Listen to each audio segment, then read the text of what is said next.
As we mentioned earlier, the communists made extensive use of mines and booby traps. They caused a large percentage of American casualties in Vietnam. Outside Da Nang, the Marines created a school of landmine warfare to teach new arrivals how the Viet Cong set mines and traps. The Marines used giant firecrackers to simulate the real thing. One round can be just as effective as anything else that you could possibly lose out in the field. By placing this in a small pit and a person coming along stepping on it, you could very easily end up like I just did.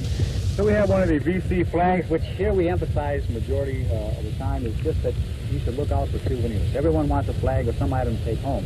It might be a pretty costly item for you to try to pick up. Those booby traps were make-believe, but rooted in reality. Enemy explosives were planted all over South Vietnam. Finding them and destroying them was nerve-wracking and dangerous. George Severson reported. This is one of the daily facts of life on the roads of Vietnam. Last night, the Viet Cong put up a roadblock here on Route 4, about 20 miles north of e.o.d. The roadblock is an elaborate one. It probably took the Viet Cong and the villagers they forced to help them most of the night to build it.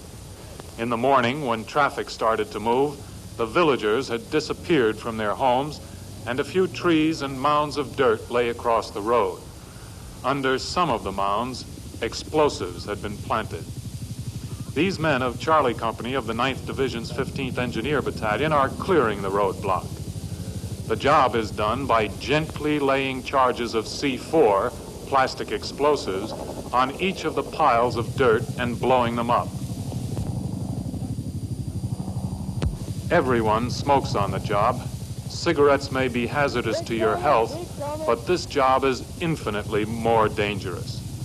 The cigarettes help to calm strained nerves, and they're also the most practical way to light the fuses.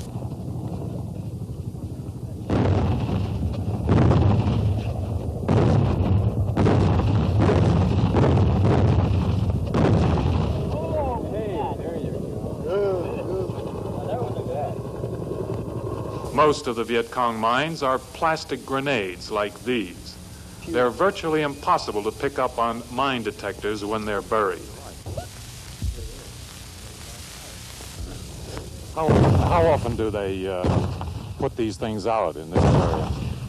We've been getting about two a week in the last month and a half.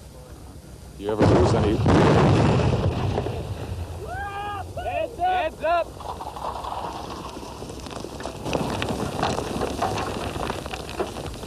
The charge left a huge hole that only bulldozers and graders could fill in, and delayed the reopening of the highway for 7 hours. A minor inconvenience for these travelers and truck drivers, but a pointed reminder to everyone that, in a sense, the Viet Cong have as much control over Vietnam's roads as the government. George Severson, CBS News, on Route 4 in the Delta.